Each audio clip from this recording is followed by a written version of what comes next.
Good morning. I came back on in a better state of mind. Um, every day is a different day. It is your emotions roller coaster, and I have so much going on. Um, it's overwhelming. Um, Michigan laws suck when you get cheated on. It doesn't matter. Um, Everything sucks. Everybody wants money. Um, it's overwhelming. It's overwhelming. And when you were a stay-at-home mom, doing everything for the family, and he just walks away, still no responsibility, starting to take more money, doesn't want to pay the bills. 27 years of bills, but God will get me through this. Today's gonna be a very hot day. I'm gonna get ready for church in a little bit here, and then try to sell some stuff. Hopefully, I don't know. We'll figure it out day by day, hour by hour. Anyway, yesterday went to a graduation party with my daughter. They had bull riding. That was pretty cool. Maybe I'll post it. I don't know. My daughter filmed me. Did pretty good. I know the first time I ever did it so long ago, and I was a bigger weight. When you do it at a bigger weight, yeah, can't do it. I think I was on it for like 2 seconds. When they put it down, boom, fell right face first, boom. This time I lasted a good minute. I was shocked, but it started getting scary when they're spinning it really quick. Anyway, it was kind of fun. Tonight's my daughter's best friend, her graduation, and her families were really close. So going there tonight, that'll be fun. Get my mind off of things. Still don't know what to do. Talk to many lawyers. This sucks. It sucks. The laws they make are terrible. They're terrible. They don't benefit. They don't benefit the person that didn't want the divorce. It doesn't benefit the person that didn't do the harm or the injustice to the other person. It doesn't benefit really nobody. It's 50-50, blah, blah, blah. He walked out of the house. He left how many months ago? April? And this is the end of June? He walked away. He took a few of his things. He made sure he took the titles of his 3 useless vehicles that he won't sell, but we need money, and he doesn't care. The funny thing is we know where he's at all the time, due to his... Whoa! Uh-oh. Broke something. They went flying by the pool that we can't even use this year and just busted this. Oh my goodness. Dogs. Hey, did you see what you just did? Puppy? In pain? No, they're good dogs. Something else now, Oh no, come here, drop it. Drop it. It's part of it.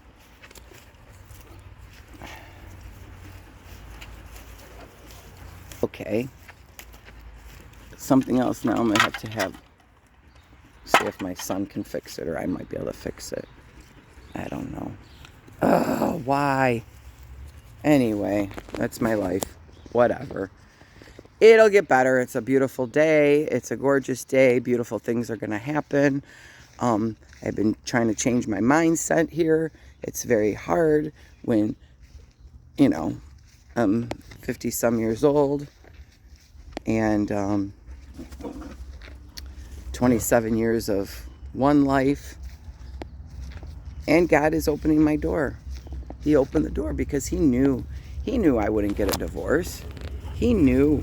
I mean, it would have had to have been very bad, and it's very bad. God knew I wouldn't have walked away. God knew I even tried. I even tried when I found out I was going to give him. Oh, rolling thunder just rolled by. Sorry. Anyway, I tried.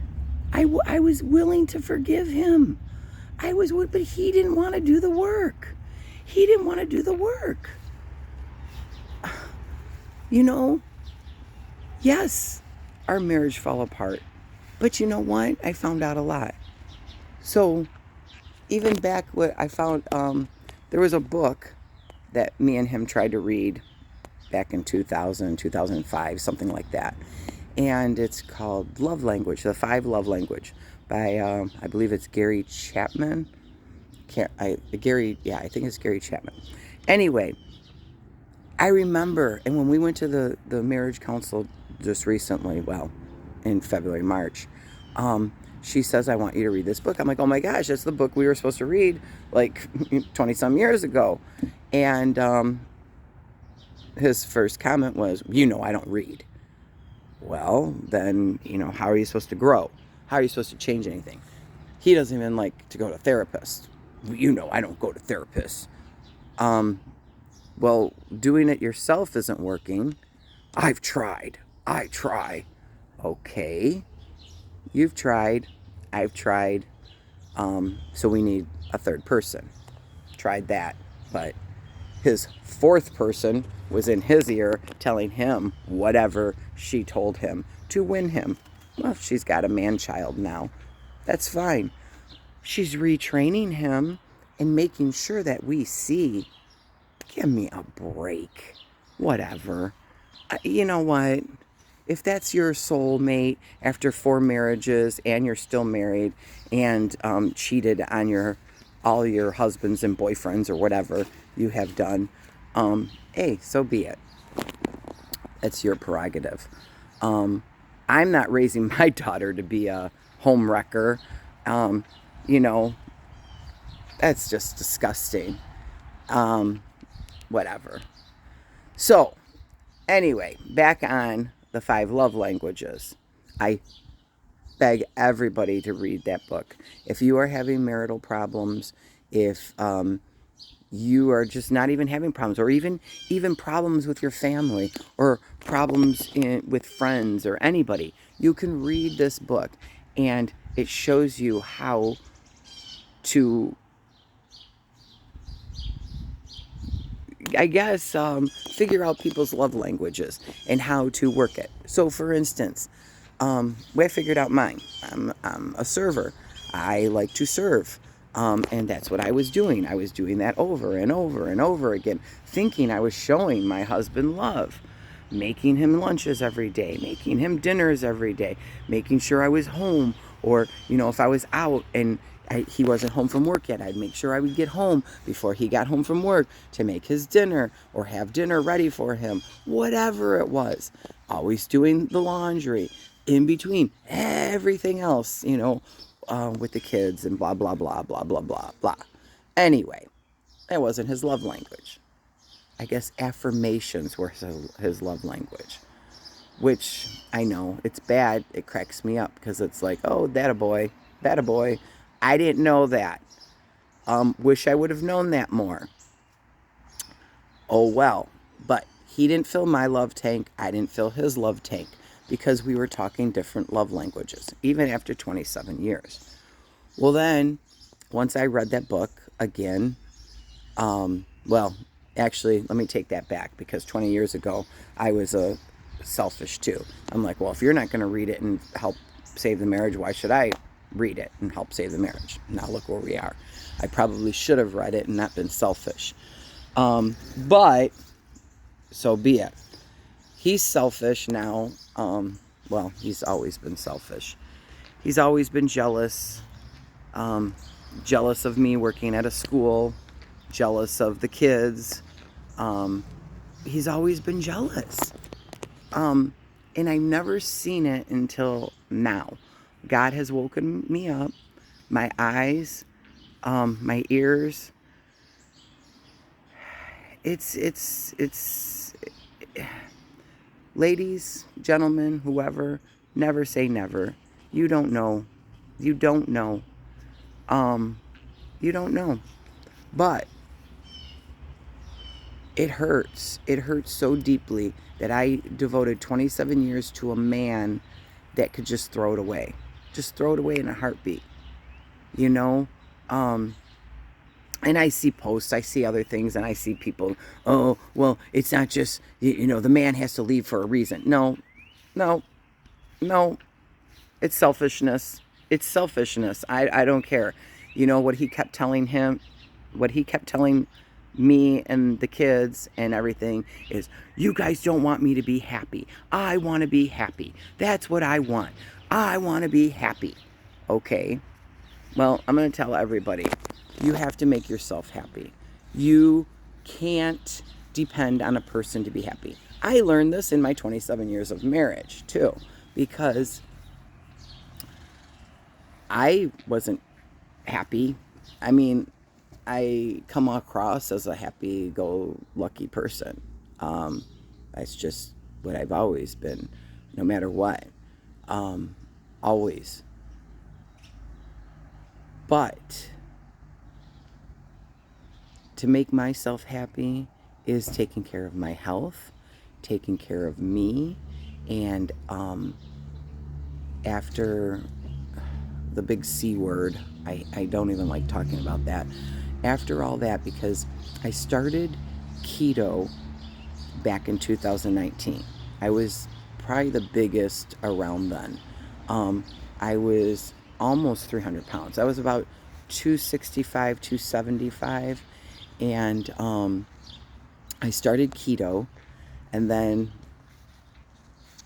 that weird crap we won't get into happened. The lie of the century. I don't care. Or maybe the scam of the century. I don't know. Anyway, besides that, that's another subject. I had some ups and downs. Well, I started doing more research and more education and more, wow, wait a second. You know what? So you're doing keto, right? Well, then all of a sudden, what did they start making? The government, or well, FDA, whatever. They started making, wow, look at this. Everybody wants the keto. So they started making keto cereal, keto this, keto that, keto that. Well, if you're not paying attention and you just say, oh, look, it's keto, I can get this. Go read the label. Yeah, it might be keto, but what the hell is in this stuff? What is in it? It's garbage. Half the food we eat in America, especially, is garbage. It's disgusting garbage. You have to eat real food. Even our real food, you have to be careful. I mean, they're making bugs. They're making lab meat. Okay, who wants to eat when there's cows, there's things out there to eat, and they're making it in a lab? That's disgusting. Look at America. Look at especially America.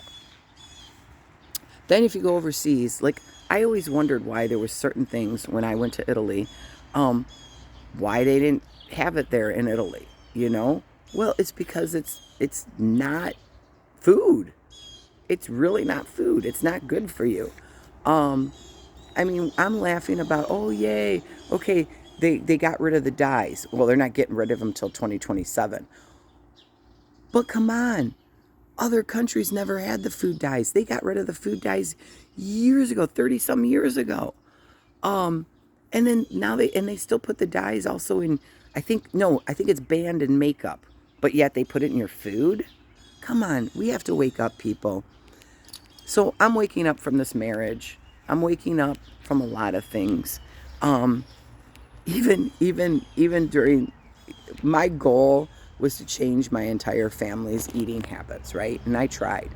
It worked with me. It worked with my son. My husband was starting to get an attitude, but then again, I didn't realize at that time he was cheating because I started full-on carnivore. Okay. So animal-based is what I am now. But I started carnivore in August.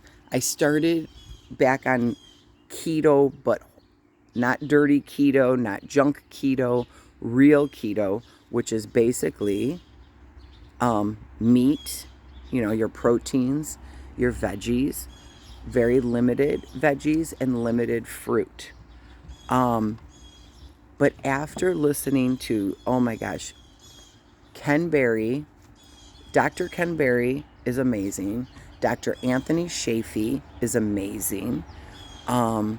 If you Google them or YouTube them, oh my gosh, you will get so much information. And then it just trickles. There's a lot more, but I can't think of their names. Those two, they have been God sent to me. They helped me through this journey from August to about January, February. I was strict. Well, let's say January. I was pretty much strict carnivore. So eggs, meat, all kinds of meat. It didn't matter. I do sour cream, a little bit of dairy, not milk per se. If I do have milk, it's usually a lactose-free milk. I'm trying to think, or an A2 milk I can handle. But I do heavy whipping cream and things like that. Butter. If you asked me a year ago, would you eat butter without bread, just flat out butter, I would have been like, ew, gross. Oh my gosh, it's delicious. Anyway, so then I introduced avocado is probably, so now I'm more animal based, because everything else is pretty much meat, eggs, fat. Got rid of, I don't even do, I do very little avocado oil or olive oil if I really need to. Otherwise, I basically cook with bacon fat, butter. That's about it. Sometimes ghee. But I lost from 2019 to this day about 110 pounds, and kept it off.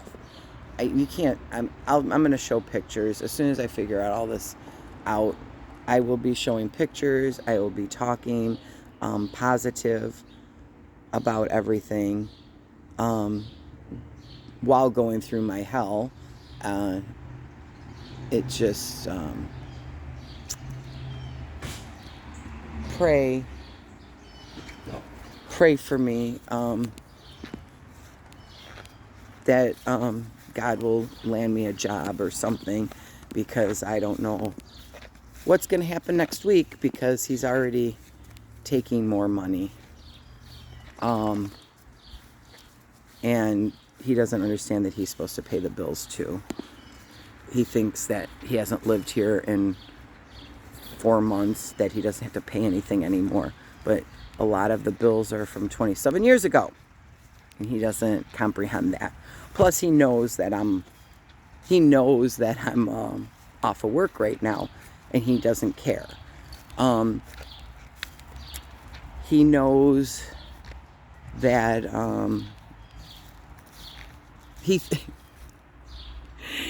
oh, it's funny because he says, "You're not suffering. I've seen the bank statement." Wait a second. Those are bills that were paid that he's never done the bills his entire life. He's never done anything that has to pertain to being a grown-up. All he had to do was work. That's all he did, was pretty much work. He went to work, came home. Went to work, came home. And excuses for everything. So, I don't know.